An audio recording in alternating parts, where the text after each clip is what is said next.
What if the life you keep dreaming about is on the other side of the very thing you keep running away from? What if the person standing between you and your dreams isn't your circumstances, your past, your family, your finance, or even other people? What if it's you? Maybe that sounds uncomfortable, but before you judge yourself, listen to this. Sometimes we don't destroy the things we want because we don't want them. Sometimes we destroy them because we are afraid of what will happen if we keep actually get them. We say we want love, but when someone gets too closer, we pull away. We say we want success, but when an opportunity comes, suddenly we find 100 reasons why we are not ready. We say we want to change our lives, but somehow we keep returning to the same habits, the same people, the same partners. And then we ask ourselves, why do I keep doing this to myself? Maybe you are not broken. Maybe there is a part of you that is simply trying to protect you from something you have never healed from.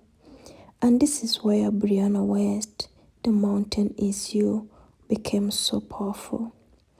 Because the mountain you are trying to climb may not be the outside of you, it may be within you.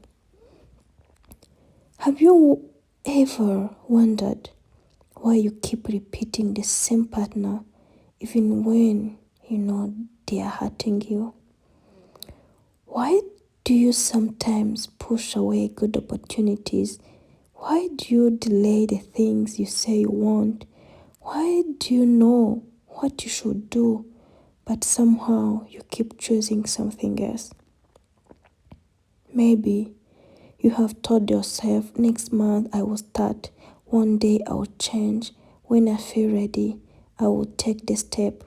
But month of or even years, and you are still standing in the same place. In The Mountain Is You, Brianna Wiest explores one of the hardest truths about personal growth. Sometimes the biggest obstacle we have to overcome is ourselves. The mountain we are trying to climb is not always outside of us. Sometimes it is our fear, our old beliefs, our emotional wounds, or the habits we created to protect ourselves. The mountain is not your enemy. When we hear the word mountain, we imagine something difficult standing in our way. But what if the mountain is actually the path that helps us become stronger? Think about the person who wants to start business but never begins because they are afraid of failure. Or someone who wants a healthier relationship but keeps choosing people who cannot give them what they need. Or someone who dreams of better life but keep telling themselves, I'm not ready, I'm not talented enough, or it's too late for me. The mountain is not there to destroy you. The mountain is showing you what you need to heal. Understanding self-sabotage. One of the most powerful ideas in the book is that self-sabotage is not always because we do not love ourselves. Sometimes we sabotage ourselves because a part of us is trying to protect us. Imagine someone who was hurt deeply in a past relationship. Later, when someone kind and loving comes into their life, they start creating distance, they become suspicious, they look for a reason to leave. Why? Because deep inside, their mind remembers the pain and say, stay away. We don't want to get hurt again. The behavior may hurt them, but the intention was protection. Healing begins when we stop judging ourselves and start understanding ourselves. Your comfort zone can become your prison. Many people think comfort means happiness, but sometimes what feels familiar is not what is good for us. A person can become comfortable with staying in a job they hate, accepting less than they deserve, avoiding change, living with fear. Why? Because the unknown feels scary, but growth requires stepping into the unknown. The person you want to become is waiting outside the habit you are afraid to leave behind. Your emotions are messages, not enemies. Many people spend their lives running away from uncomfortable feelings. They avoid sadness, they ignore anger, they hide their fears, but emotions are trying to tell us something. Feeling hurt may show you where you need to heal. Feeling jealous may reveal an insecurity you need to work on.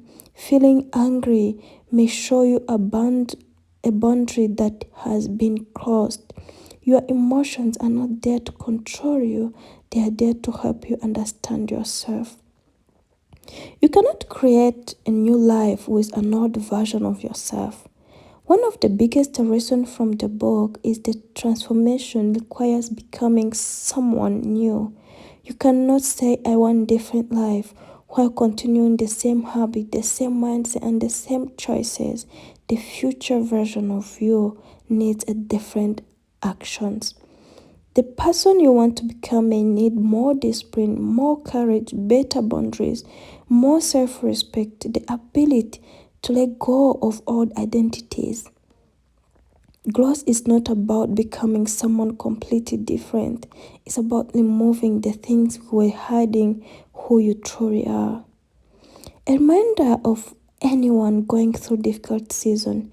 Sometimes the hardest moment in your life are not happening to break you, they are happening to reveal you. A difficult ending may teach you your worth, a failure may teach you resilience, a painful experience may help you to understand yourself on deeper level. The mountain you are climbing is also the place where you discover your strengths. Question to ask yourself: what partner keep repeating in my life? What am I afraid to face? What version of myself am I ready to leave behind? What would I do if I believed I was capable? So, what I can say, my final thoughts: the mountain is you remind us that personal growth is not about finding yourself. It's about understanding yourself. The fear you carry, the wound you hide, and the habit you struggle with are not proof that you are weak. They are signs pointing towards the place where you can grow. The mountain is not to stop you. The mountain is there to transform you. And when you finally reach the top, you will realize the hardest, greatest journey was never about conquering the mountain. It was about becoming the person who could climb it. Thank you for being with me. Please put in the comment which other book you would like us to summarize or to talk about.